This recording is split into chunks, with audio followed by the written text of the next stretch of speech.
Have you ever heard of Andy Owen? Well, you're about to. I'm gonna drag you kicking and screaming in front of an Andy Owen original here with this big meltdown that she had on video where she made an absolute fool of herself. Now, Andy Owen is the head of Miller Knoll, which is the company most famous for their Herman Miller chairs.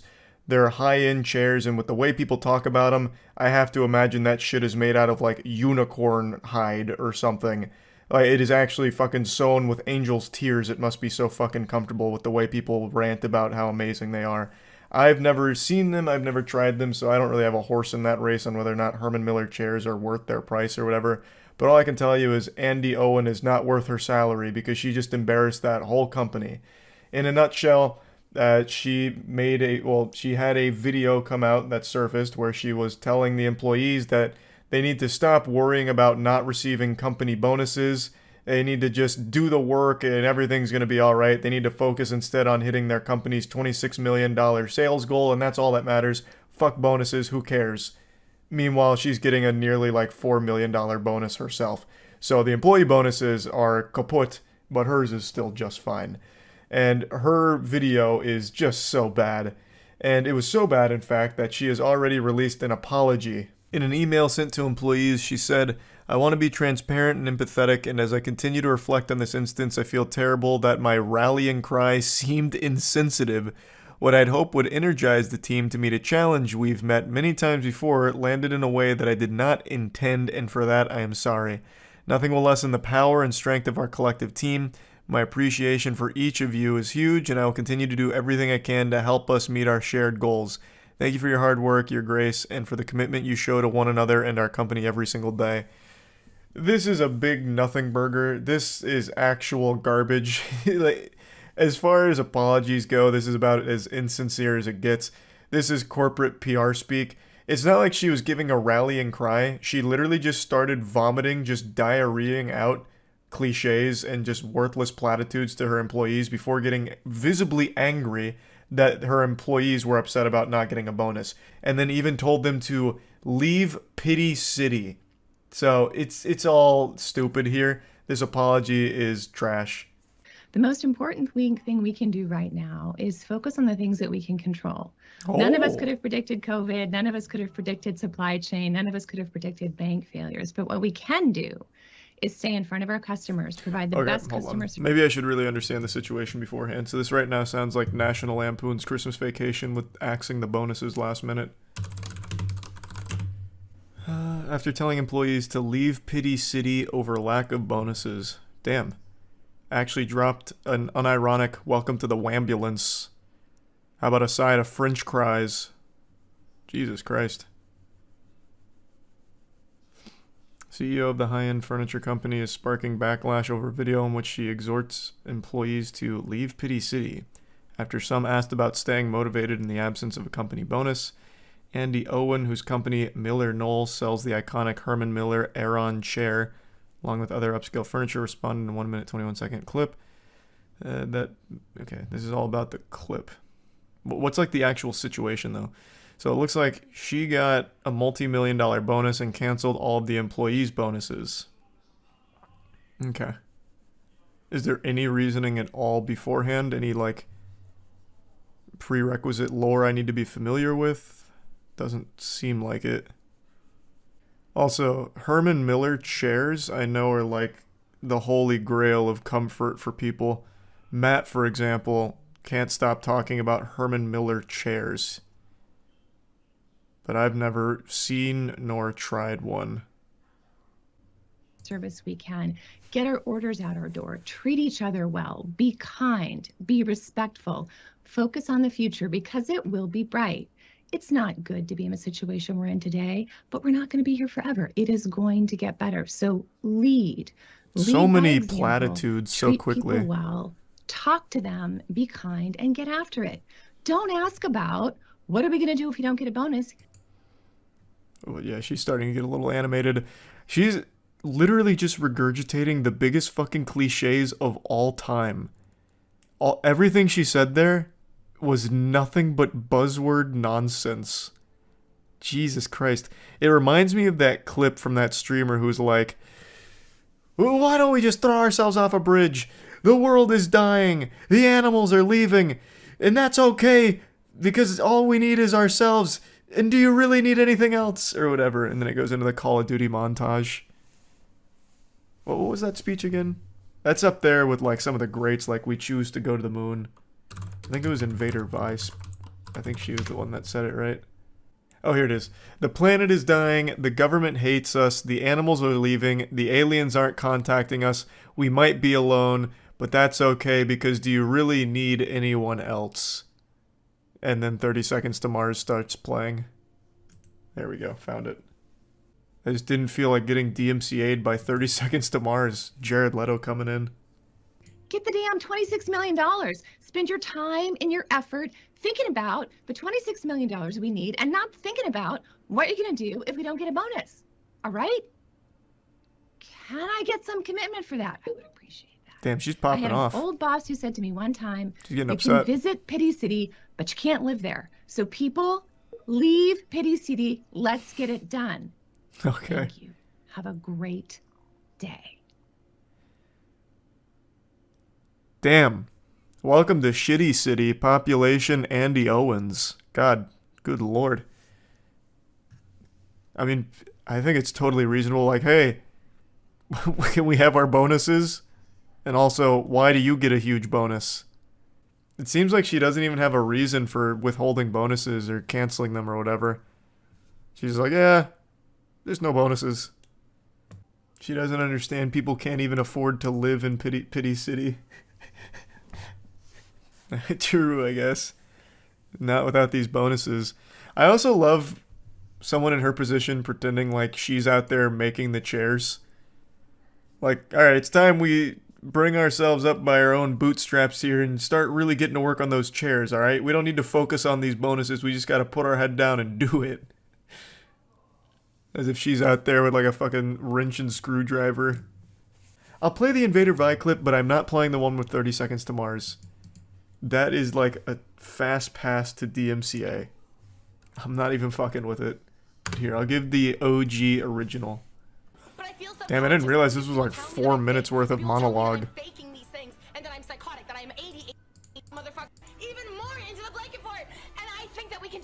Jesus Christ. Don't know that I can't do it by my head, because I come in here every single day, covered in glitter, covered in sequins, covered in booty shorts, covered in nylons, so that I do not violate the terms of service, so that each and every one of you can have oh my god. Oh my god. So you can have a good time listening to me, playing with me, singing with me, smiling with me. You guys, a lot from just throwing ourselves off a bridge. Here we go, here it is. What the fuck is stopping us from just throwing ourselves off a bridge and giving up and saying, yeah, the planet is dying. Yes. The government hates Preach. us. The animals are leaving. The aliens aren't contacting us. We might be alone. It just might be you and me. But that's okay, because do you really need anyone else? And then 30 Seconds to Mars. Damn, that's a crazy speech though. Holy shit, she was in the zone. That was a flow state.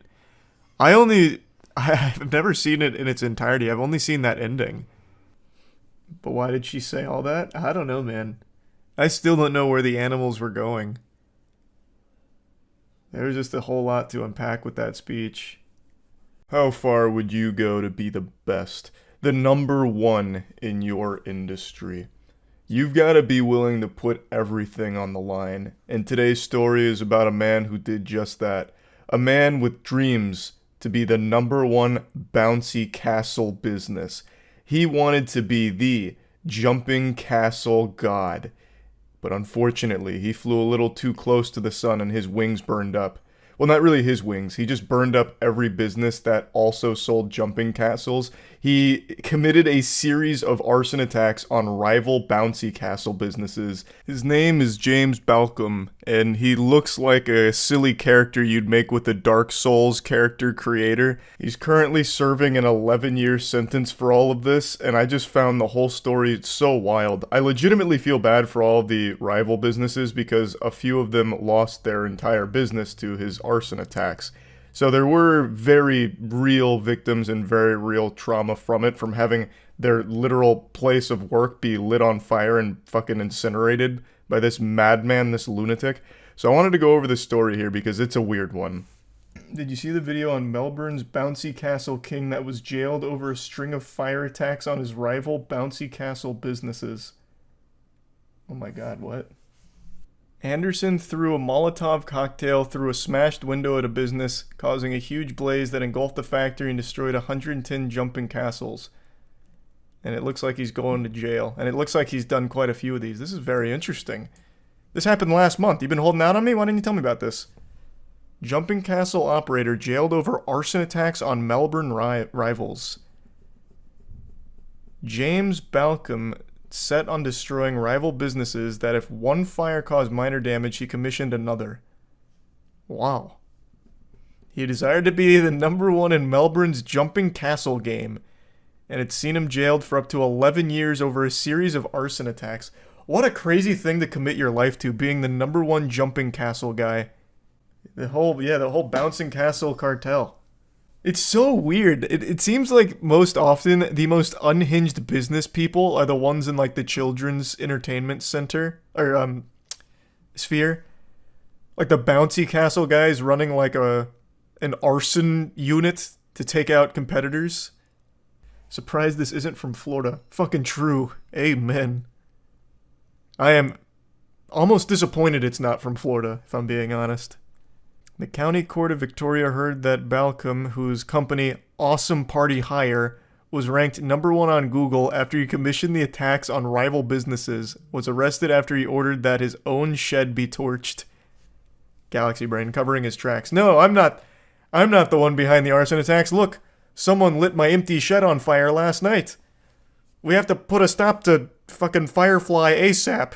Please, God, anyone, the Human Torch has gone loose. He's rogue. Only way to stay on top. I would argue the only way to stay on top is to legitimately be the best jumping castle business as opposed to the only one that's not lit on fire. For example, let's say I'm in the market for getting some bouncy castles and I really want high quality product. I'm checking Google and Awesome Party Hire's #1. But then I scroll down and it says like all of the ones underneath it are literally cremated. I'd be like, this is fishy.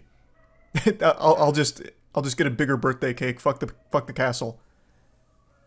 I feel like there'd just be like a very big red flag if that is the only jumping castle business that's left standing. 3 days after a March 2017 fire, Anderson was arrested and subsequently named Balcom as the instigator of the blaze and the attacks on rival businesses. Oh, so this has been going on for a while. Balcom, 58, appeared on Thursday by video link from prison in the county court where he was jailed for up to 11 years. Balcom has already served 2 years and 5 months and will be eligible for parole after 7 years and 10 months. Damn. They got him. I really am imagining like a Godfather situation.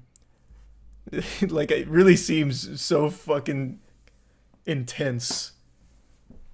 In the bouncy castle game. You come to me on the eve of my daughter's birthday party and light my bouncy castle business on fire. You got some nerve. It's a dirty game in a cruel world. Yeah. It's not easy to put a smile on the face of children. It comes at a cost. And that cost is fire and flames. They're bouncing on the backs of the corpses of other bouncy castle businesses that came before them. And they don't even know it. It impacted the livelihood of others and caused significant loss, suffering, and emotional trauma. Yeah, I mean, yeah, arson will do that to you. One business was targeted 3 times. At that point, just hire full-time firefighters on standby. That is so interesting. What does he look like? I want to look him up.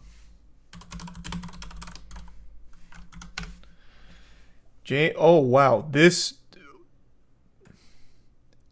I imagine you also got an image in your head of some, like, lunatic-looking guy. I'm just going to tell you right now, he looks exactly like the image you have in your head. This looks like an AI-generated arsonist. What the fuck? It's always the people you least expect, I suppose. Jesus. Why is his head so pointed? I don't know, man. I didn't create him in the Street Fighter 6 character creator. I have no idea. I didn't work on these sliders. He got done dirty, though, I'll tell you that much. God, this is so powerful. You became very successful in the jumping castle industry, but you also became completely fixated and obsessed with it. It consumed your every waking moment, Court Judge Stuart Bales told Balcom. You became the Dark Knight. You fell right into the Joker's palms. You're better than this, James. Gotham deserved more. Is that a mugshot? Yeah, he's already served 2 years of his sentence. So this must have been when they brought him in. They probably had to drag him kicking and screaming out of his bouncy castle. 110 jumping castles ignited and lost in an instant. Jesus, they lost their entire business from that. You hear about the CEO that fires his employees who don't have six-pack abs because it shows they lack dedication. I already know this is going to be like one of those alpha male things where it's like, it's clear you don't really want it. So you're going to stay a virgin kissless loser if you don't have your six-pack abs and you're not working for me. You're going to stink up the joint. I'm a boss who fires anyone without six-pack abs. I have high standards. Does he also fire anyone that has hair because it makes him feel inferior? I'm going to tell you this, my entire company, my entire team, if you don't have a six-pack, you don't work for us. No, I know. It's called, everybody say standard. How about we raise them? An Arizona sales trainer and car salesman is facing blowback after bizarrely claiming that he won't hire anyone who doesn't possess rippling abs. Does he make all of his employees take their shirt off in front of him like once a week to ensure they're not letting themselves go? Like he has to keep inspecting their body? If it doesn't tingle his winky, he just fires them? Your ab definition is lacking this week, Richard. Go home. You make me sick. Also, why do they need to have abs for being a car salesman? That doesn't make them better at their job. How about we raise them? How about you guys quit getting fucking civilized and you guys quit settling? Are you trying to date your employees or something? Bend them over your desk in the office? What do you mean? Standards of a six-pack ab. It's meaningless to the job. Andy Elliott tells his more than 500,000 followers, six-pack or you're fired. Is this one of those incendiary guys for the sake of trying to generate headlines, I imagine? If you get hired on in... What? If you get hired on in our company, you got a certain amount of time to get your body in shape or it just shows me you don't care. I mean, I've got one, a six-pack. 90% of my team has one. And you know, if I say, get a six-pack, my team understands what I mean. I can just grab any of my people before a meeting. I can say, all right, shirts off, look around. Who's the most disciplined one in the room? This guy's an HR disaster. I already know he's boinking one of the secretaries. This is a fucking sexual deviant. What a weirdo. What a fucking weirdo. The self-proclaimed world's #1 sales trainer founded Scottsdale-based Elliott Group, offers online courses to impart his alleged wisdom like a jacked Jordan Belfort from Wolf of Wall Street. What wisdom? Get a six-pack or else get fired? That's not wisdom, that's bad business. What? This includes an inner circle mentorship that he claims can help people earn upwards of 9 figures a year. This is a crazy person. He's off his meds. He's loose. If you're wanting to earn 7, 8, 9 plus figures a year, this is the right mastermind for you. Don't watch this if you aren't serious about leveling up in all areas of your life. Okay, this isn't for me then. Yeah, I can't handle that kind of power. $499 a month? And a one-time membership fee of $1,500? Jeepers creepers. And I already know people paid for this. That's what's so fucking sad. That is tragic. Ugh. Alright, I'm gonna watch. No compatible source. The fucking video player doesn't have a six-pack, so Andy Elliott doesn't even allow his content to be shown on it. I respect that. It's not because he doesn't keep his website up to date or anything. That absolutely not. Monthly power call. God, that's embarrassing. No, babe, sorry. We can't go out tonight. I have my monthly power call with Andy Elliott, and I have to show him my ab progress. No, it's not sexual, babe. You know, you just don't get out of my life. Where's your six pack? get on somewhere. Go take a hike. Yes, I want to be in Andy's inner circle. Definitely some kind of sexual cult. Oh, the private inner circle membership with $1,000 a month and a one-time membership fee of 25 grand. He's giving it away. It's basically free. 2 private VIP mastermind meetups per year, where you can spend one-on-one time getting close to Andy Elliott himself. Oh, now we're fucking talking. Oh, yeah. That sounds good. That's worth every penny of that 25 grand. Andy Elliott holds events every month at the Lion's Den in Scottsdale. Yes, sir. The DEF CON Alert Room. I love those kind of names. The Testosterone Thunderdome. The Muscle Masturbatorium. I'm out of cool names. But I love this kind of shit. The War Room, Lion's Den, that kind of stuff. So good. And you still get your power call, thank God. Oh, this one's the Brotherhood, aka Andy's new best friend. This is where I want to be. In fact, I want to be Andy Elliott. Is there a tier for that? I want to wear him like a goddamn flesh cosplay. $1,600 a month and 50 grand up front. And I get his personal phone number so we can flirt with each other all the time. Yes. This is only for the big dogs who are serious and aren't afraid of self-development. I'm a big dog.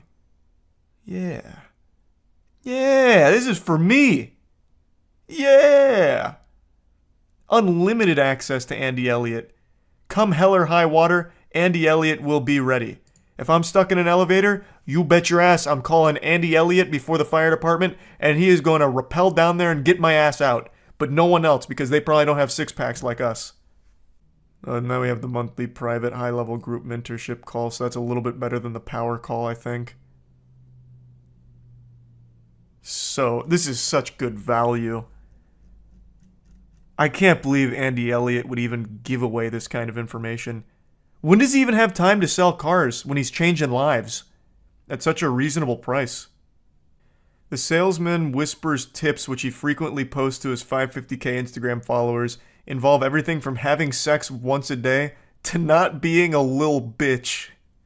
Nothing says real man, not a bitch, quite like paying 50 grand to some bald goober for his personal phone number under the guise that we're going to be best friends. Yeah, that is certified not bitch activity. Only a real man will pay $50,000 and $1,600 a month for this dude's phone number. That's an alpha. Hold on, let me see. Actually, let me see his Instagram for myself. You're about to see my third eye open when I visit this one. He's got the secrets to the universe tucked away in here. Crazy moment caught on stage is his pinned one. And it starts exactly how you think it's going to start. Holy shit. Crazy moment caught on stage is the thumbnail. And the first thing he says is, take your shirt off, to some random guy. Take your shirt off. Come on, Garrett. Take your shirt off, Garrett. No six-pack! Okay, now hold on. Now, Garrett's a killer. Am I right? Garrett, how old are you? 29. Garrett. Where's your six-pack? Does this bother you? Yes, sir. Okay, doesn't bother you enough. Because if it did, I you wouldn't agree. have it. This is the last time I want you to take your shirt off in front of a group of people and not be in the shape you want your children to be in. What Andy did for me is he kept me accountable. Nah, no six-pack. I'm not proud of you. You're clearly not working hard enough. Your kids hate you. Unbelievable. Is this whole thing about get a six-pack or die? Because this is like every single thing I'm seeing here on his Instagram. The Lion's Den is an adult video store. Why does he have meetings there? This guy is a psychopath. Wait, what? The Lion's Den is an adult video store? Are you sure? The one where he holds his $50,000 annual power meeting? Power club? The no girls allowed six-pack only take your shirt off boys club? The Lion's Den in Scottsdale. No. There's two different Lion's Den. I found the one that he holds it at. This one's kind of like a little ballroom. It's very cute, actually. Very comfy.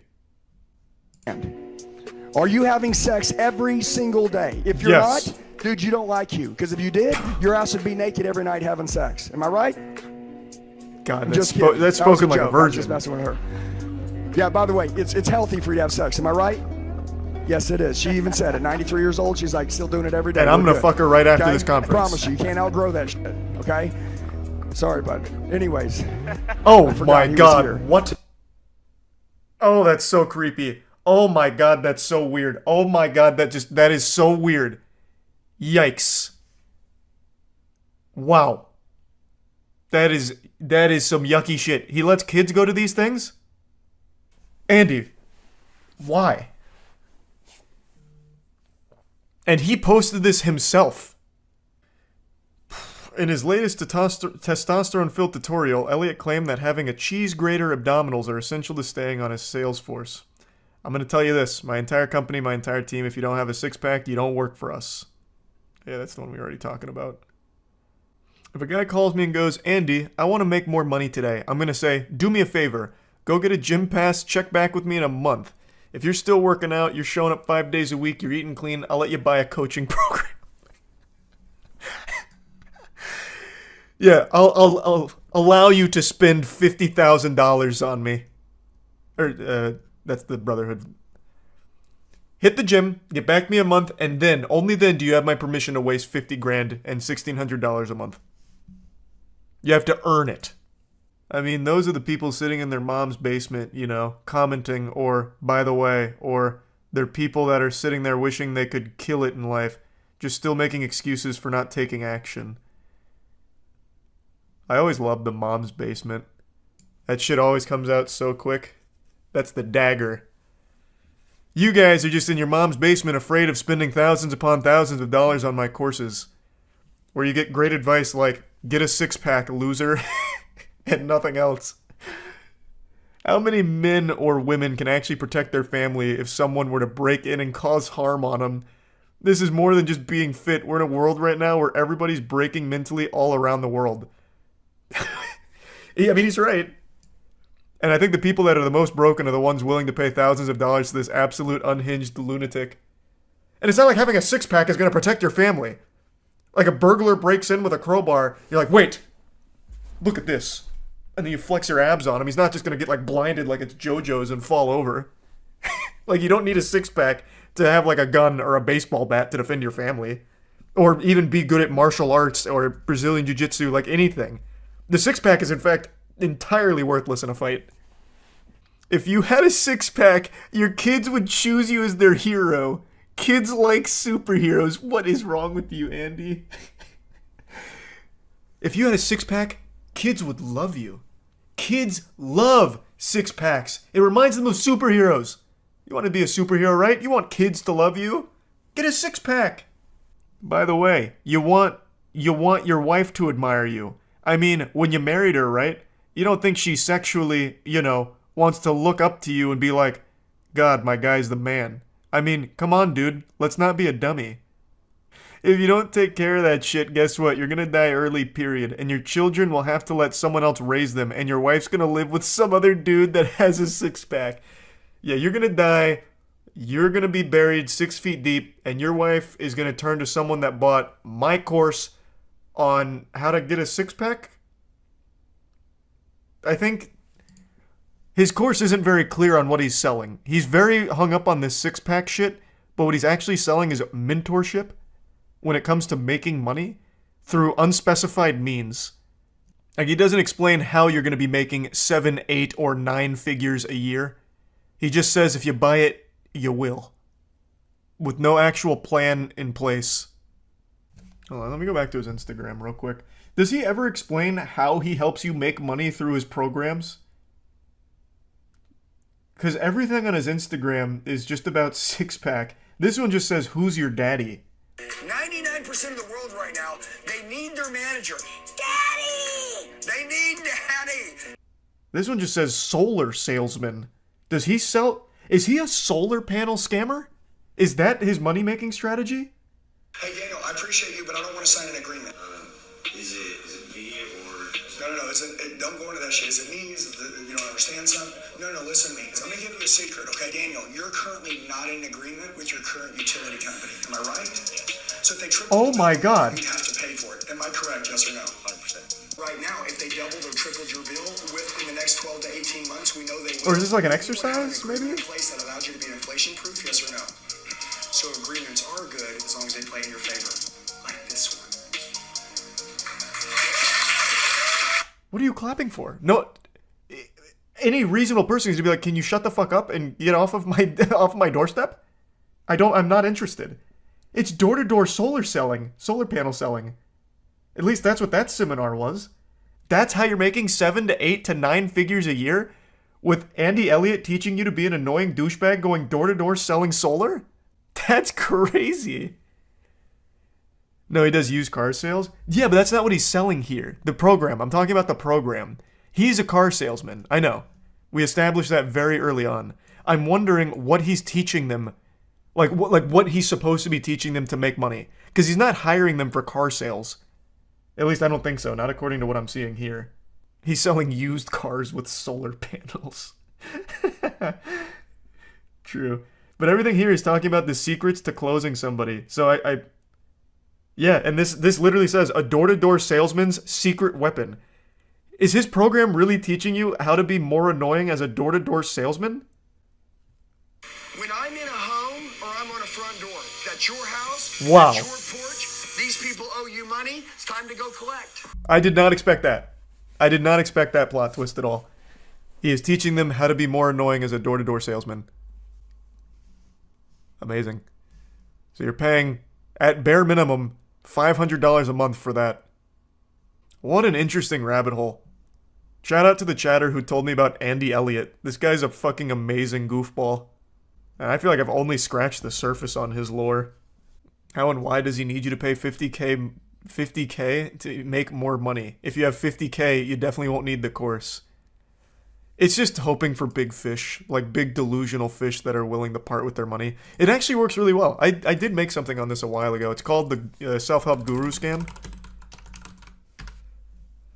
These are very, very, very lucrative. You position yourself as a guru, and like, you pay me and I'll give you the secrets of happiness, I'll give you the secrets to making money, I'll give you the secrets to love, whatever. And people are more than willing to give everything they have for it. Have you ever heard the expression, saying goodbye is the hardest part? Well, it doesn't apply in this case. Saying goodbye is the easiest part, and also the happiest. Because today we say goodbye to John Riccitiello. He's not dead, but his reputation and career might be. And it should be. He should never work in the video game space again. He is a plague that infects it with the greediest, most outlandish ideas ever, and fundamentally ruins any type of goodwill the companies could ever muster. He has a worse reputation than E. coli. John Riccitiello sucks.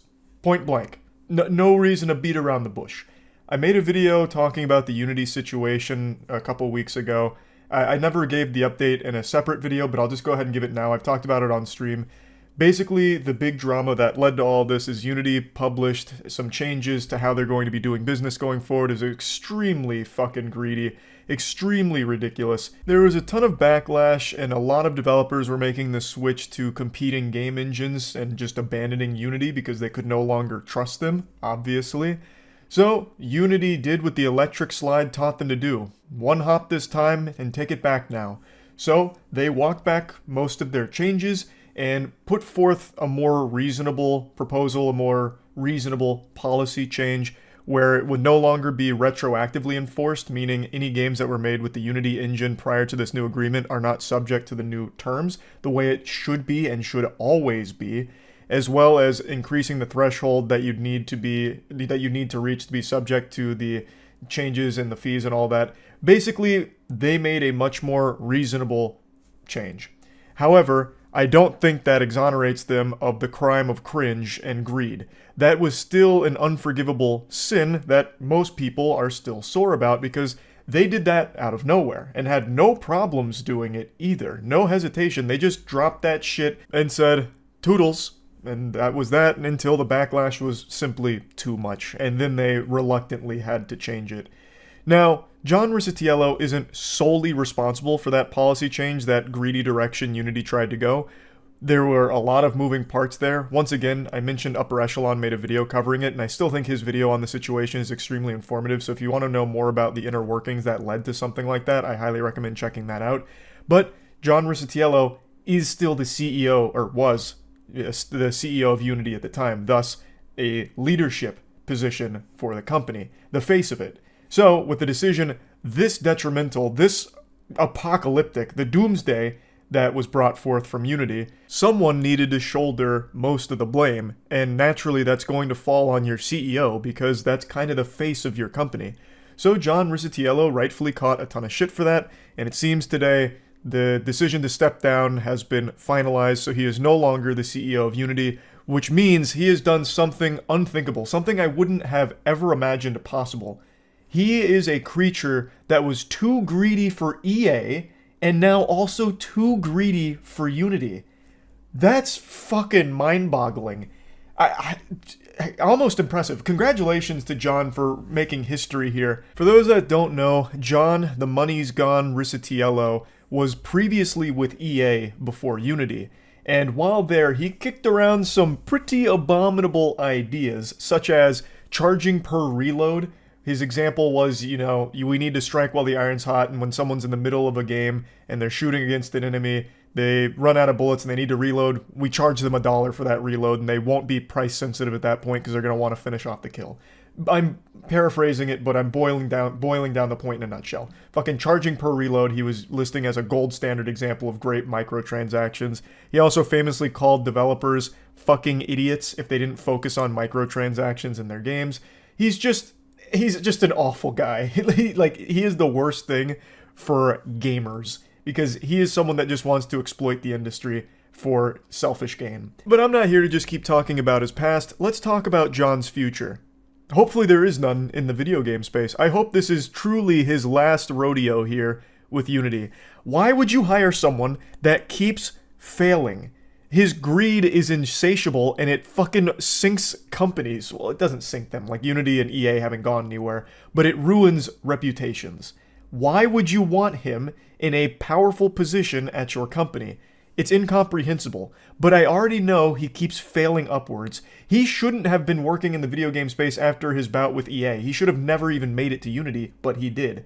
So, I have a sneaking suspicion John will continue to fail upwards, and he'll probably land a CEO position at fucking Ubisoft next. Like, he will likely be in another position in the video game space and finding more and more creative, degenerate ways to squeeze money out of the consumers, and that's just the cycle's going to continue. That's my prediction, but I hope I'm wrong. He's like a cockroach, and I don't want to see him in the industry anymore. He sucks. It's great to see that he's no longer with Unity. Maybe Unity can get their shit together. But as I said in the previous video, I don't think this means people should trust Unity going forward. I really don't. It's not like John was the only problem here that led to this decision. It had to go through many different people and many different layers of the big business onion before it went into effect. So them getting rid of John doesn't absolve them of all the sin. It doesn't get rid of the root cause of the greed. It's just one of the symptoms that they treated here. So I think it's important people remember that. Unity isn't blameless here. They're not innocent. Unity and everyone that's still currently there in a position of power did play a role in that initial policy change that was extremely greedy and exploitative. So yeah, just keep that in mind. I don't think we can all just start trusting Unity again just so quickly.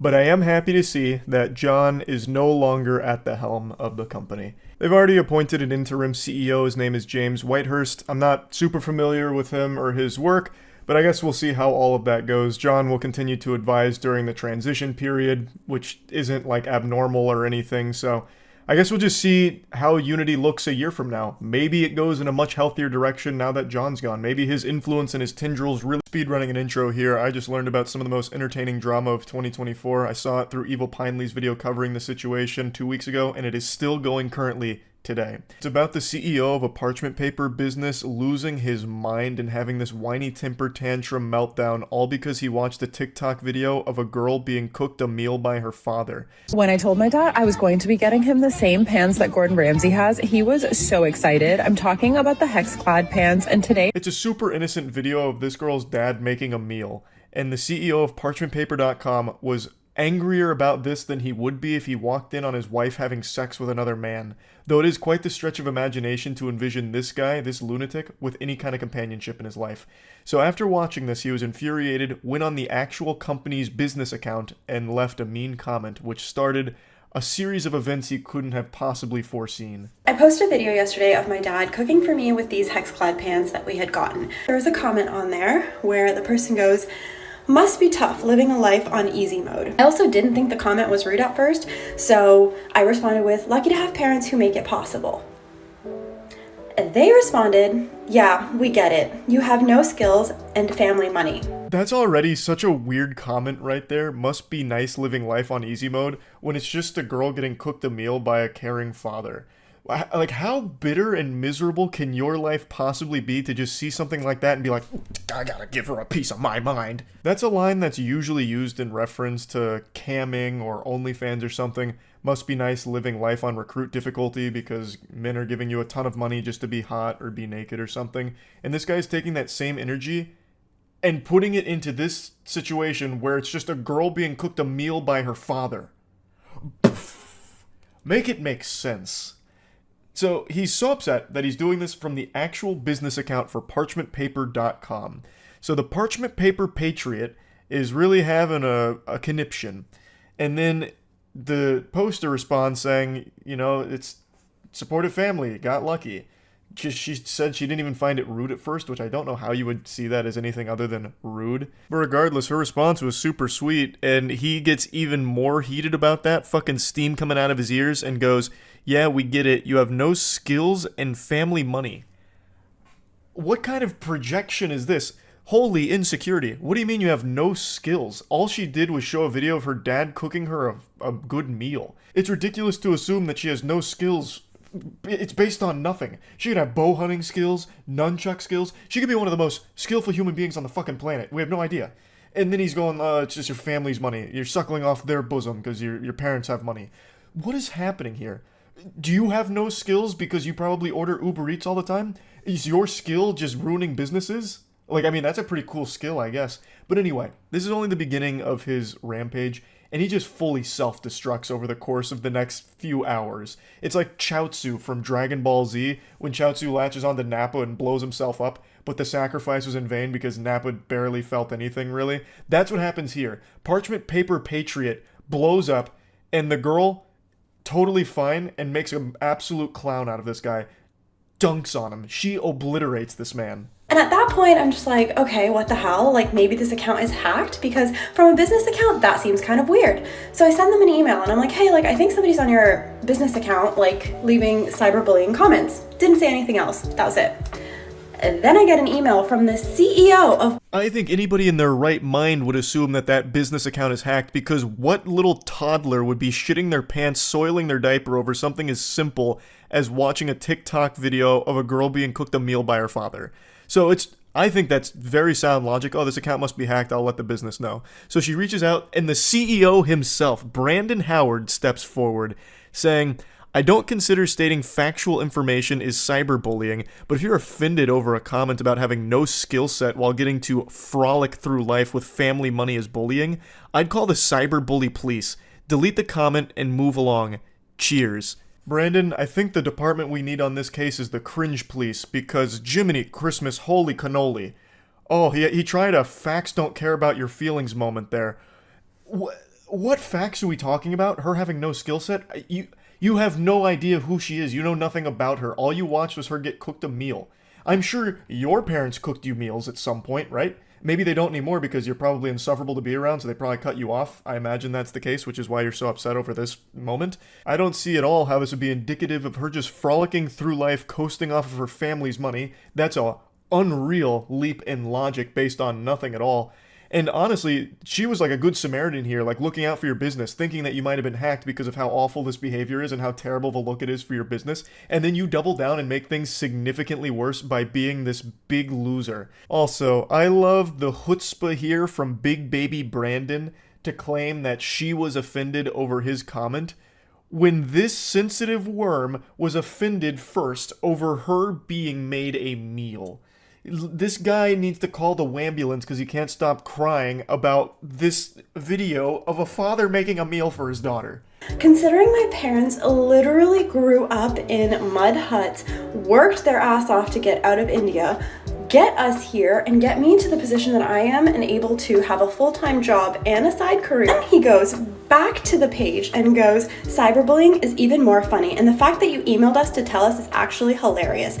Enjoy frolicking through life and leave the rest up to us adults who create actual economic value without a trust. Yeah, leave the heavy lifting up to the real adults, like Brandon Howard, CEO of ParchmentPaper.com. It's comical that the Parchment Paper guy is trying to act hard here. Like, I don't know what he expected to happen. He just looks so stupid, claiming that she's like a trust fund kid based on nothing. Literally nothing. All just gobbledygook here. All you saw was a video of her getting made a meal by her father. How could you possibly connect all of these weird dots? To me, it seems like the person who's really frolicking through life on easy mode is you, who has unlimited time in the day to respond to random people on TikTok and leave comments that just let everyone know that you're an outrageous asshole.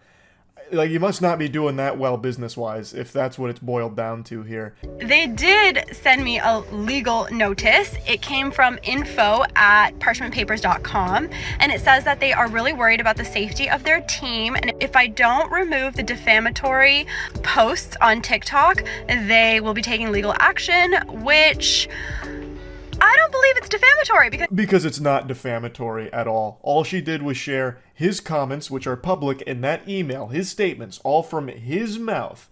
This stupid douchebag is just doing one of those desperate Hail Mary maneuvers when they have nothing else left and trying their absolute best to save a sinking ship from the holes that they themselves have poked in it. And it doesn't work, and it actually leads to him looking like even more of a clown, because she points out some pretty interesting things about this cease and desist. So yeah, like, I don't believe it's defamatory. I also don't believe you have a legal department because you signed it incorrectly. It says legal department at parchmentpapers.com. You forgot the dot. Did you forget to delete the part where it says like your contact information because you're using a template? And also, what's with the cease and desist? I thought it was CEASE. Who's doing your spell check? Good heavens, Brandon Howard did some ayahuasca and tried to send a cease and desist and lost himself somewhere in the sauce. So apparently it was signed incorrectly from legal department at parchmentpapers.com. And then here's some more information on it, I suppose, where he left in your contact information in brackets. So, as she points out, that means he's most likely using a template here. That is actually that shit on a teleprompter where it's like, wait for applause, and you say it out loud, and you're like, ugh, I made a big boo-boo, because I wasn't supposed to read that. He fucking left that in. This absolute buffoon. And the goober doesn't even know what a cease and desist is. He did seize and desist. Holy shit. I think he's the only one that works at this company. Nobody else saw this before the email got sent out. His supposed legal department okayed this. If he does have a legal department, they need to be fired right now. They need to get fired yesterday, because that is a disgrace. That is not a legal document whatsoever. Fucking your contact information in brackets, cease and desist. You couldn't have made that any worse. This legal document he tried to send over is now more worthless than the parchment paper that he's built his life upon. Another day, another email. This time you decided to fix the typos. Congratulations. And you also told me you're fixing the typos. Very interesting thing for your legal department to say. Oh, brother, this guy stinks. She is cooking him harder than the meal that her father cooked her in the first place that started all of this. I love how he proudly calls attention to fixing the typos. Like a student in class, like, excuse me, teacher, I fixed the spelling mistakes in the cursive. Fix the typos just in case you couldn't figure out we're very serious about this issue, as your direct actions to intentionally harm to us. Oh my god, the grammar is diabolical as well. And our company is not being taken lightly. We expect action to be taken within 48 hours. See attached. There's probably a picture of Brandon Howard's butthole here going spread goatsy on her. So, this is clearly, again, written by someone that is lacking a 4th grade education. Brandon, I think your first hire at parchmentpaper.com should be an English tutor for yourself here. This is bad. How you even attempt to run a business is beyond me. I guess they just let anyone into the parchment paper industry these days. But, yeah, So Brandon again tries to strike back here, and again looks super dumb for it. But congrats on fixing the typos, idiot. But your cease and desist at the bottom, I saw that it said rocketlawyer.com. So of course I had to call them and ask them, is this a real legal document? And they said no immediately, and they said this looks like a phishing scam and you should probably not respond. Oh god, even rocketlawyer.com's shooting spitballs at Brandon now. Just saying that, no, it's definitely not real. It's probably a phishing scam. Don't respond to it. Oh, what do you use the parchment paper for, Brandon? Honestly, it's almost poetic that the guy who owns a paper business can't read or write very well. I think that's poetic almost. Anyways, then you decided you're going to start using my work email, which is public, to sign me up for corn sites, for Scientology, but you forgot that those companies will actually send you the IP where the accounts were made from. And it's funny because it's pinging in California, and I'm not in California, so... But I do remember that on Trustpilot, when you had your address up, it was coming up in California. Suspicious, huh? Brandon's out here collecting L's like they're the Infinity Stones. He is greedy for that shit. He can't stop losing. And I can't stop thinking about how he signed off that legal document about, like, having 48 hours to comply or whatever. Trying to give it, like, a deadline. Like, this is the ultimatum. You've got to do it within 40 hours or else it's gonna get serious if you couldn't tell. That's just so lame. Like, I feel like he must have just watched Mission Impossible at some point. This message will self-destruct upon finishing. That kind of thing, and he tried to channel that into this document here to give like a sense of urgency, but it falls so flat. But you want attention so freaking bad because you will not stop talking about this. You are basically the only one who is still talking about this at this point. Since my initial email to you where I thought your company was hacked, I have not tried to contact you. At first, you were laughing and sipping Mai Tais on the beach, and then you were having crybaby sales because this was drawing you so much attention. So this video is only 3 days old, which is weeks after Brandon's biblical meltdown, and he's still going on about it. So this is a screenshot from his crybaby special, which, oh my god, the irony almost makes me sick. This fucking guy lacks self-awareness to an almost delusional degree. He is the only one that has been crying. He started with the waterworks and the French cries because he watched the girl get cooked a meal by her father. He is the crybaby. And yet he's still trying to push it on everyone else like they're the problem. Our thousands of real customers will appreciate this. On sale, custom dimensions on demand. Boy, howdy, Brandon. Custom dimension parchment paper? I'm out the door. I gotta get on that right now. All these real customers are probably just so excited by this. Nothing makes me believe in a company quite like them referring to their customers as the real customers. I'm sure there's probably dozens of them. Dozens. Your fake legal letters were not working. You thought it would be a smart idea to reach out to my boss at the agency that I work for and ask him to remediate the situation for you. You thought you could tell my boss to tell me to delete my videos. Just because you involved your business by commenting from your business profile does not mean that you get to include my place of work. Pathetic, slimy tactics from an absolute greaseball here. So he apparently contacts her boss to try and whine to him to fix it, which obviously didn't do anything. Brandon, this is so sad. This is so embarrassing. When all of this failed, you thought it would be a great idea to send me one more email stating that you will deal with it as you see fit, whatever the hell that means. And then you decided to add this banner to your website. I'm sure you think that this is when it gets so spicy. We do not support woke feminist cancel culture hate mob groups who do nothing positive in our community. On his official parchmentpaper.com website, this guy has lost his marbles. He's off his gourd right now. He's going sicko mode. Brother, what are you even talking about? All she did was showcase your comments and made fun of you. What is the woke feminist cancel culture movement here? You made yourself look stupid and people clowned on you for it, rightfully so. You are the problem. And also, didn't you just try one of those cancel culture maneuvers by contacting her boss and her place of work to get her in trouble because of you and your beef with her? How can you lack self-awareness to this degree? It's almost criminal, I would say. It gives me the heebie-jeebies. So, he's got this now proudly posted on his website at that point, and I also love how he says that she does nothing positive for the community. When you came out of nowhere, the negative Nancy just saying that she lives life on easy mode and has no skills and relies on her family's money, all just because she had a video of her father cooking for her.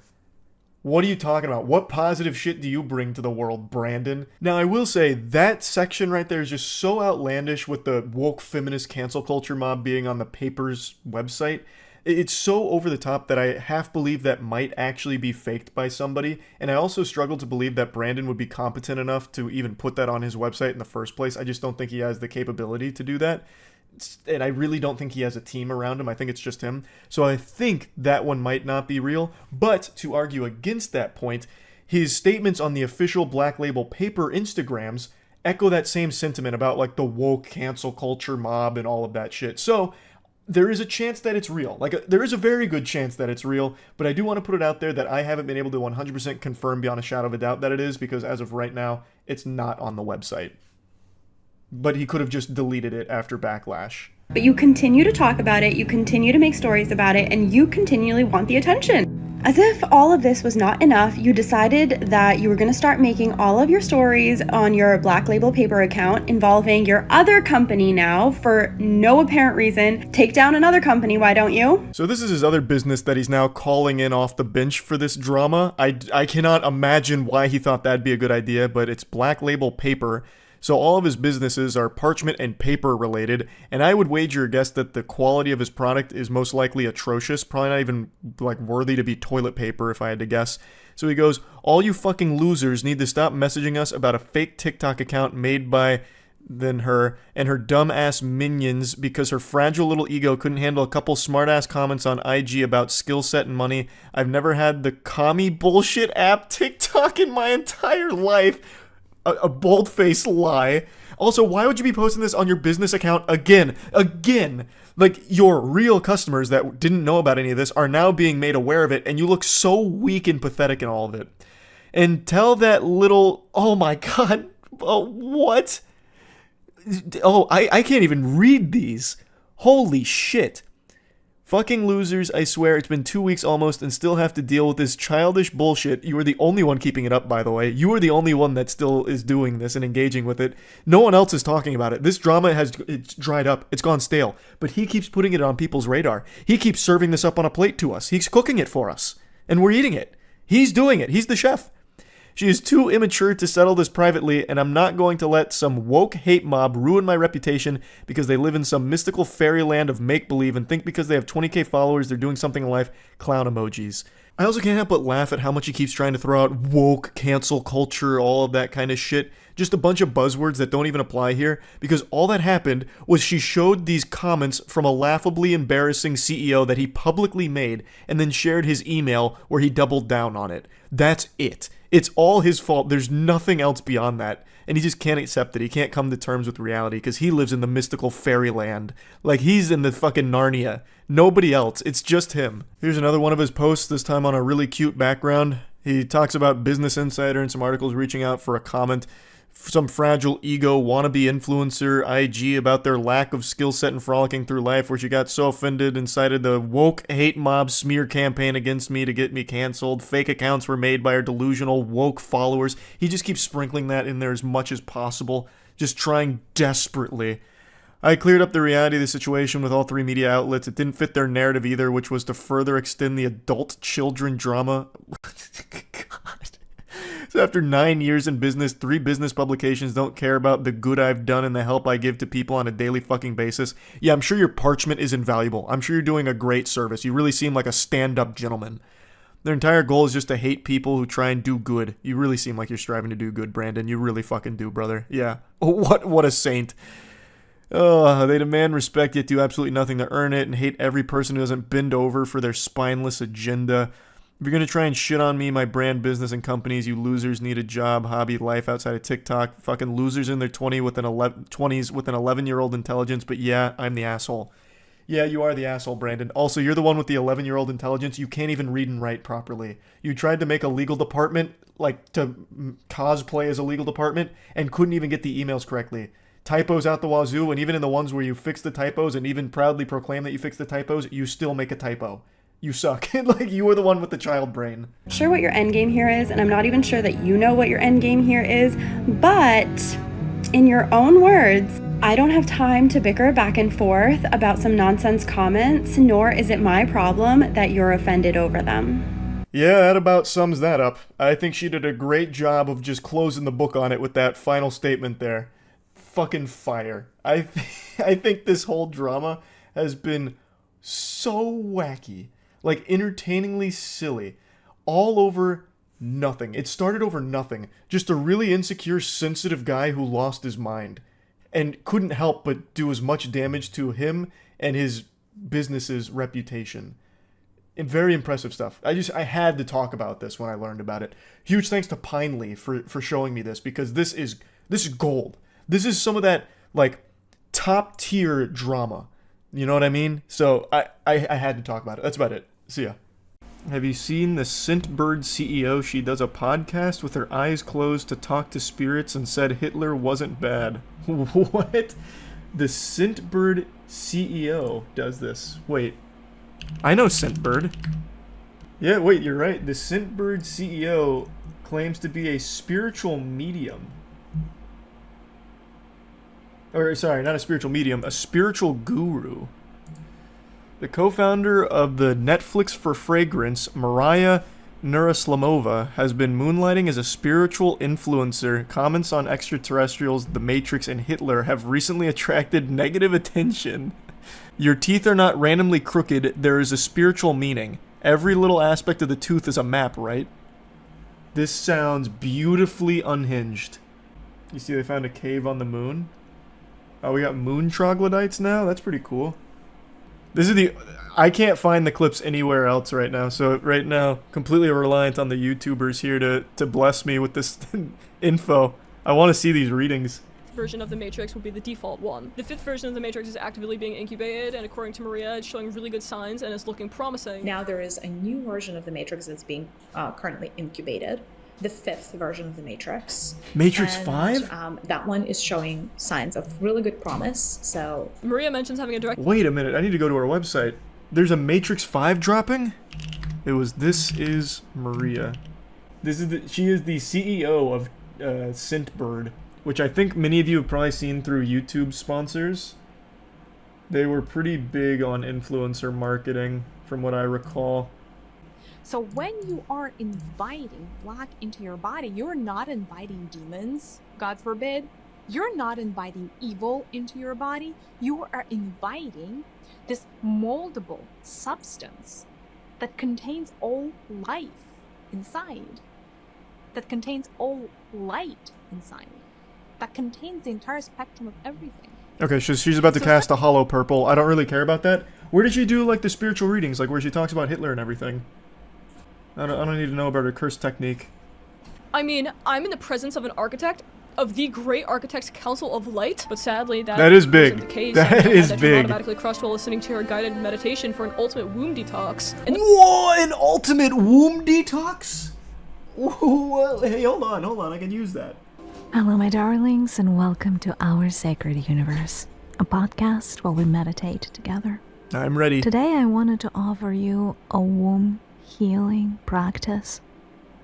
Thank you. Our womb space is where we deposit a lot of our hurt, a lot of our pain, a lot of our suffering. But a womb space, or if you will, our sacral space, I have something that everyone has. I have nipples, Greg. Can you milk me? If you haven't checked out my book yet, no, hold on. I don't need the hashtag ads here. Just give me my womb needs a little bit of assistance here.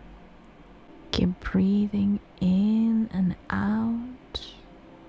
Imagine I just have a full body orgasm from this. Your breath to ground and center yourself. Invite the healing vibrations of the universe to enter the sacred space of your womb. See, like, we skip a step. How do I invite the healing vibrations of the universe to fuck my womb or whatever? Like, what do I do? Like, how do I send out the distress signal? That's where these guided meditations always fall apart for me. Like, they make it sound like it's so easy that I can just call upon healing vibrations. Like, I'm not a shaman. Like, can you call it for me? Thanks for membership, Oz. book a reservation. Yeah, what availability do the healing vibrations have in the universe? I imagine they're probably pretty booked up. Why are you detoxing your womb? It sounded helpful. If you're just tuning in, to give you context, this individual, Maria, is the CEO of Scentbird, which is actually a pretty big company, or at least it was. I don't know if it still is. And according to Chatter, the Scentbird CEO has found herself into some controversy because of this line of work, where apparently she was saying that Hitler wasn't bad through her spiritual guru sessions. And I'm trying to locate that, but I'm getting all like sidetracked here, going through these alternate branching paths in the visual novel. So I'm still looking for that, but it's such an interesting tangent. The dark truth about coffee: it is a toxin that darkens your aura. What? Coffee is bad for your aura? It also darkens our aura as it does.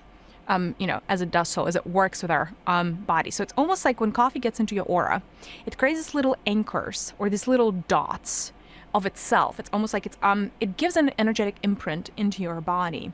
What? And though that energetic imprint is kind of what causes an addiction, because it's going.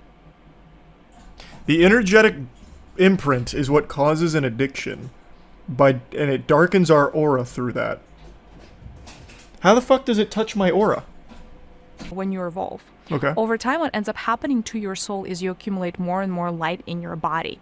So you grow and expand, and you grow and expand by accumulating more light and kind of releasing darkness, if that makes sense. Over here, it makes so much sense, actually. Things in your life are dependent on how much light you can hold within your body, especially if you're on spiritual path. For people that are able to hold on a lot of light in their auric fields, their spiritual gifts open up, their abundance channels open up, their abundance talents open channels? up. Essentially, like their higher selves come through, and then the body is considered clean, so your higher self is willing to inhabit more of your physical body. What is happening? And therefore, you will always have connected. You become a channel. That's a lot to process. She's blowing the lid wide open on what it means to be alive. Your higher self gave you this name for a reason. I mean, it's my dad's name. Is that the reason my higher self gave it to me? These are so interesting. I'm never going to find the video where she's apparently talking about Hitler. I'm just going to keep going down these wacky fucking titles.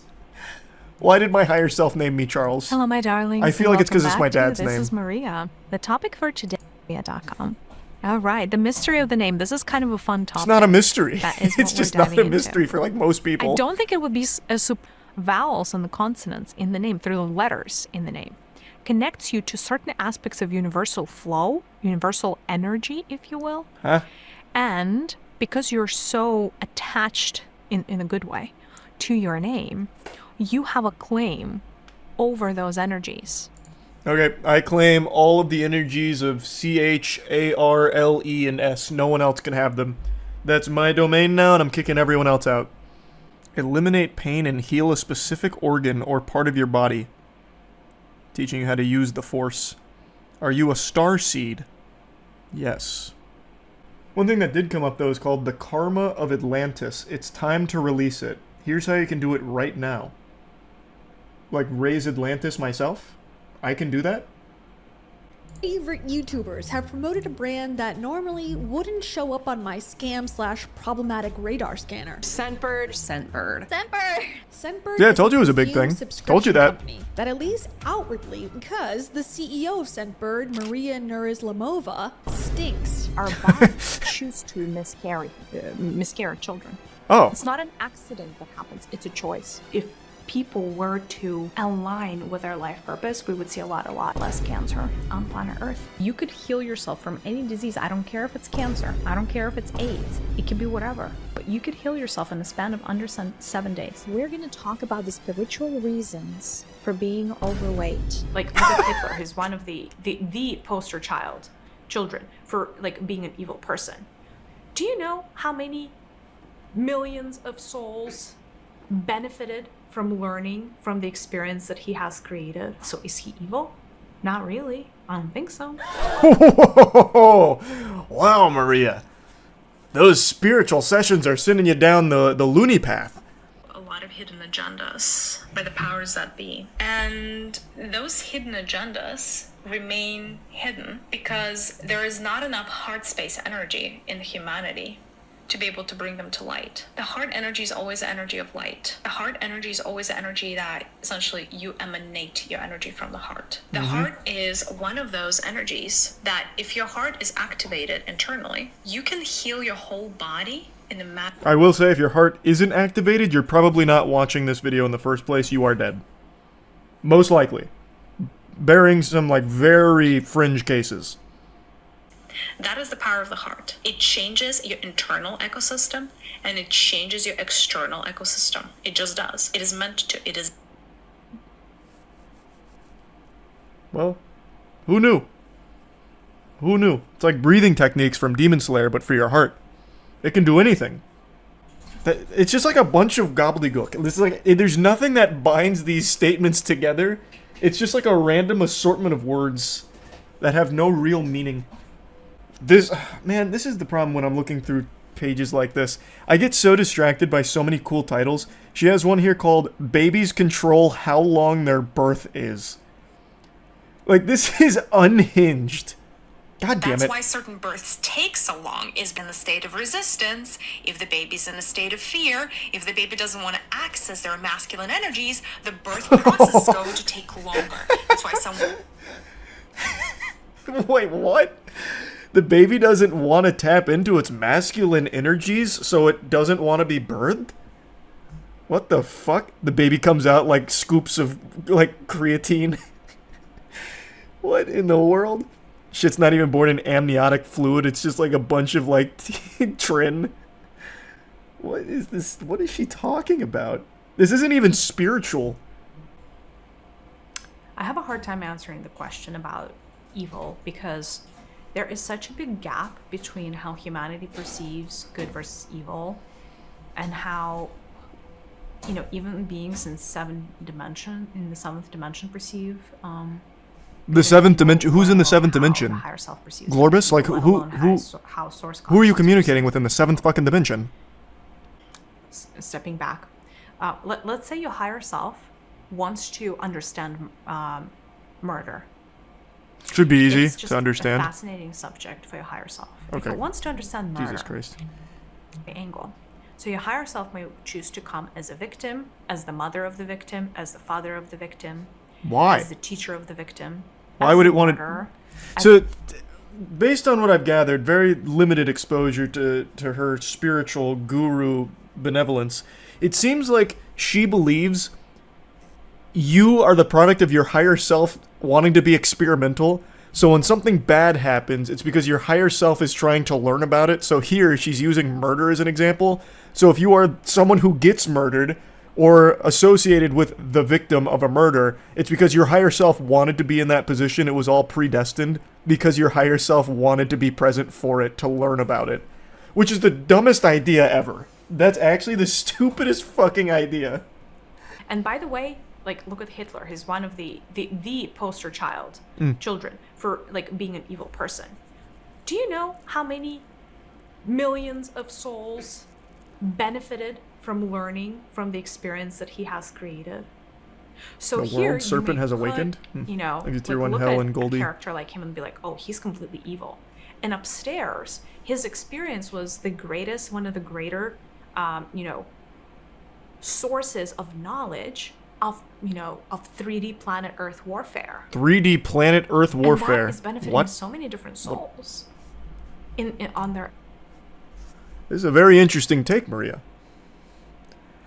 So, there's a lot to unpack there, Maria. There's a lot to process. The healing vibrations of the universe have not been kind to her frontal lobe. Wow, that's interesting. That's very interesting. Evolutionary path. So is he evil? Not really. I don't think so. So interesting. So just it means that some higher selves choose to take this path, and it seems like it's maybe a bit less desirable than other ones because we don't have that many murderers and mass murderers especially, right? But they still choose to do so for their own development.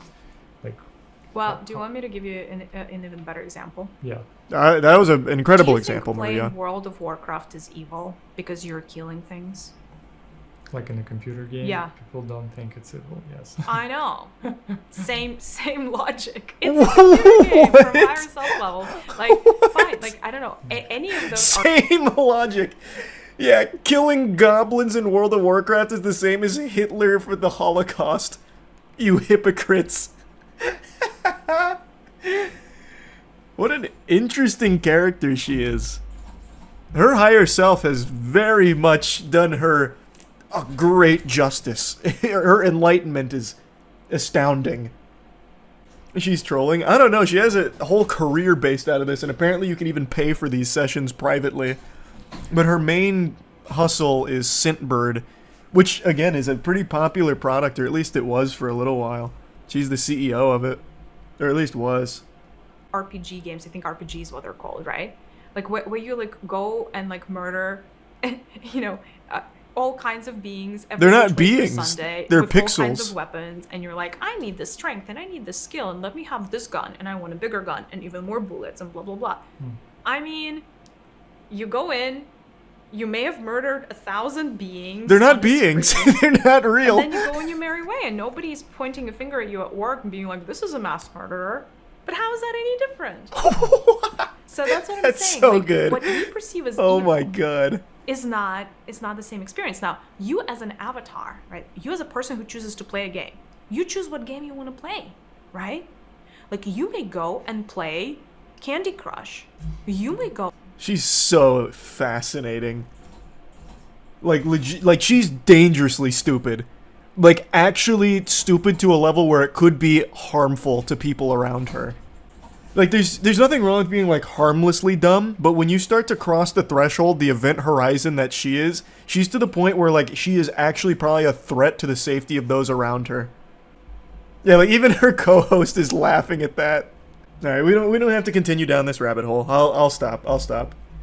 This kind of shit, though, is always just so interesting to me. The co-host is her husband, who is also co-founder and CPO of Scentbird. That must be a great relationship. Honey, I'm gonna have a cup of coffee. And Maria comes out, no! Slaps the coffee mug out of his hands. It's gonna darken your aura! Remember what happened when you killed that level 6 thug in World of Warcraft? You're just like Hitler! I make a lot of predictions. 9 times out of 10, they're wrong. Not proud of that, wish I was better at it, but, you know, I'm no Baba Vanga. Because if I was, I'd have every prediction be wrong. So, I'll take the occasional victory. And one thing that I predicted and have been proven right about time and time again over the years is that once you reach a certain level of status in any given industry, it is impossible to fail. You only fail upwards. Not exactly a prediction, more so just a hard truth where once you're an elite member of an industry, you can't get knocked down at all. It's impossible. It's like fucking Derek Zoolander, but instead of being unable to turn left, you're unable to go down. You're unable to, like, look downwards. You can only continue to fail going up the ladder. It's incomprehensible. It is a phenomenon that defies all logic. Why would someone who is bad at their job, a terrible leader that leads companies into financial ruin, just draining them of ham, like constantly just hemorrhaging money, bleeding out, why would that person continue to land new jobs in equal or higher power than their previous one? Anyone else who is bad at their job gets fired. They get let go. But not when you become like a CEO, a COO, or anything to that level. You just go to another company as a COO or a CEO. The perfect textbook example of this is still John Riccitiello. He was the CEO of EA for a little while. He rose to infamy when he pitched this absolute fucking heater of an idea. I'm talking galaxy brain, like 5D chess move, where he pitched the idea of charging gamers for ammo. So if you ran out of ammo in a Battlefield game, there'd be like a pop-up that would say you need to pay $1 for your next magazine. Like, that was his idea. Like, I don't think he was ever fully going to go through with that, but that was the example he gave on how you can constantly be like milking the titty of everyone who buys an EA product. He was too greedy for even EA, so he was let go and then landed a job at Unity. He became CEO of Unity, and I know you remember how disastrous that was, because he nearly drove that company into the fucking ground. He nearly banished it to the Shadow Realm with how horrible his leadership was there. And there's plenty of examples of this. I still think he's the best. But why I'm talking about it today is because Disney just announced that it's looking at candidates for the CEO position since Bob is leaving again.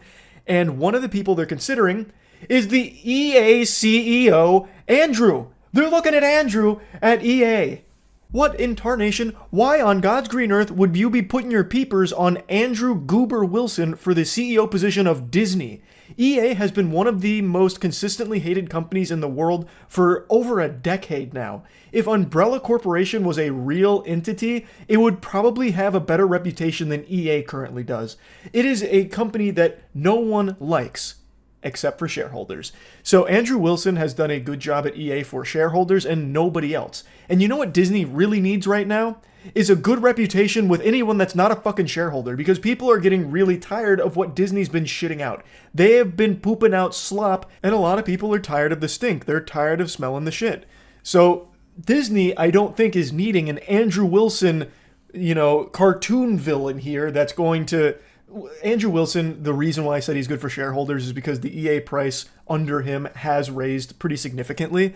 But I feel like Disney right now, what they really need is some slam dunks in products and properties that people really start to like again, because they are missing that entirely. Star Wars, for example. Holy Lord, what a fart in the wind. Most people don't care about Star Wars at all anymore. Most people roll their eyes when it comes to Star Wars. Like, look at Outlaws. That was an open world Star Wars game. Of course, it did have Ubisoft on there, so it was already doomed for mediocrity out the gate. But nobody was hyped for Star Wars Outlaws.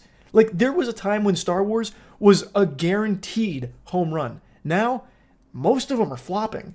At least from what I can tell, like the Acolyte, that was what, $230 million budget, and it raked in, according to the most recent financial reports that I can find online, $46 million. So it lost like a total of $180 million. Like, come on, let's put on our thinking caps right now. It's not an issue of, oh my God, we need to start figuring out ways to nickel and dime the remaining customers we have.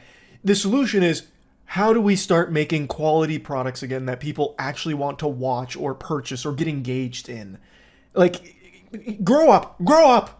Like, God, Jesus. Andrew Wilson is not the solution to that problem. Andrew Wilson is not the one that people are going to be like excited for at the helm of Disney. People don't like him because people don't like EA. Now, to give credit where credit is due, I vaguely recall Andrew Wilson pushing back against some investor-led horrible ideas in a bad direction for some of the titles over the last decade or so. I'm foggy on the details, but I do remember reading about it a while back that he did actually make some decisions that I think it was something about like allowing the developers a little more creative freedom under the EA umbrella. Again, I don't remember all the details, but it's not like he's been nothing but mustache twirling evilness. But first and foremost, Andrew Wilson's priority is not good games. Never has been. It's been figuring out the live service model, because I believe it's 71% of EA revenue comes from live service games. So it's always been trying to figure out the way to maximally monetize every single person who sits down to play an EA game. And there have been some good games that have come out over the years, and even live service games like Apex Legends from them. But overall, and Apex Legends is unfortunately getting run into the ground in recent times, but overall, Andrew Wilson is not a CEO that I think anyone thinks of and looks at as someone who actually cares about delivering quality products. It's about delivering big returns to the investors first and foremost, and that's about it. And I feel like in Disney's current state, they need someone that actually wants to start pushing them forward into good shit again, instead of just the same recycled formulaic garbage that they've been doing for the last, I don't know how many years, but they've just been on autopilot for a little while, going through the motions, and now it seems like, it's getting to that point where something's got to give. Like, they've got to start changing something, and they're looking at someone like Andrew Wilson to maybe be the leadership to do it.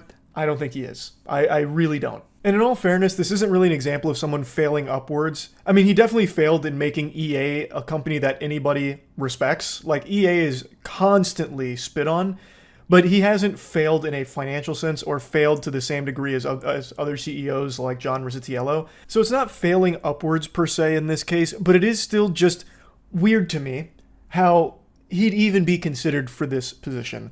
Like, I don't understand why the pool of candidates is so small that you're always seeing the same names over and over again, even if they have a resume of stinkers. Another great example, and sticking on the Disney topic, is they have greenlit a new Star Wars trilogy, and they've already chosen who's going to be the writer and producer. It's someone named Simon Kinberg. And if that name rings any bells, it's because you probably still have trauma from his extraordinarily embarrassing pile of garbage that many consider to be one of the worst comic book movies ever made, Dark Phoenix, where he was the writer, producer, and director. Going through his entire catalog here, where he's only directed a couple of films, but he's been a writer and producer for a long time, it's more misses than hits. Like, XXX State of Union, I loved it when I was a kid. I don't know if it's aged well. But he also did X-Men 3, The Last Stand, another absolutely despised movie, but then there's something good in there with Jumper. There's the Sherlock Holmes movie, which some people liked, some people didn't. First Class, which was good. Then Abraham Lincoln Vampire Hunter. Oh my god, like, just look at this resume. Fantastic Four. The Fantastic Four. Again, one of the comic book movies that people to date still believe is one of the worst ones. In fact, among like the top 5 worst comic book movies ever made, Fantastic Four and Dark Phoenix are on every single list. This is the Fantastic Four film from 2015 that had the number 4 in the name, not the like old one with Jessica Alba. And he was not only a writer and producer on both of them, but even directed one of them too. Like, his resume isn't very good. Like, the good movies that he's a part of, he's usually a producer on, not a writer-producer on. Was this really the best possible writer-producer they could find for a new trilogy of Star Wars films? I don't think so. I don't understand how someone that has a resume like that, with so many super stinkers like Dark Phoenix and Fantastic Four and a couple of others on there, get chosen to make something like this, the new Star Wars trilogy. Like, it's not like those movies that he'd written and produced were just received terribly by the audience. They were turbo box office bombs that lost the studios millions upon millions of dollars. Now, I do understand that he helped co-create Star Wars Rebels, which does have a positive reception from what I can tell. I've never watched Rebels, but I do know the name. But even still, if you look at his resume, I don't think this was necessarily the best possible choice to spearhead a new Star Wars trilogy operation. That doesn't really get me salivating thinking, oh, this could be like a good Star Wars new trilogy. Like, I just don't have that impression because I'm familiar with a lot of his work and most of it's trash. It just really seems like if you somehow break through to that level where you're a writer-producer on a Hollywood project, it doesn't matter what you do from that point forward because you will always still somehow be able to find work of equal or greater level. And I just don't get it. Because it's not like by merit or anything. It doesn't seem like, from what I can tell, Simon was the one that was like pitching Disney on this and they just really liked the direction, so they said, okay. It seems like it was Disney that chose Simon to write and produce for them. So, like, it's not like he did anything extraordinary, that he has a great idea and a great script and everything that Disney just had to buy. It just, I don't get it. I really don't understand how failing upwards is even a thing. And yeah, I just had to rant about this a little bit because I'm so tired of seeing like the same names that have been in the industries for so long and have done so many things wrong continue to get huge positions at companies going forward, because then there's nothing to be like excited about. Like, for the future of Disney, if they choose Andrew Wilson, it's not like I think there's going to be some kind of drastic change. I feel like it's just going to be business as usual, but emphasis on the business, where Andrew Wilson's going to be prioritizing like cutting jobs, reducing staff, and trying to maximize monetization on like Disney Plus and all of that. Not exactly an emphasis on, let's start making some really quality stuff. I could be wrong. I guess we'll find out if they go with Andrew Wilson, what direction he takes it. But it's someone whose work I am familiar with, and that is what he is known for. He is the shareholders' hero, but the gamer's pariah. Because nobody likes EA. It has a terrible reputation. So, again, he's not exactly an example of failing upwards per se, because he hasn't failed, but it does just, like, this whole topic is something I just wanted to speak on, because it is common for people that do fail at, like, a high level to continue to just keep getting more and more and more and more power and bigger positions. It's silly. So, yeah, that's really about it. See ya.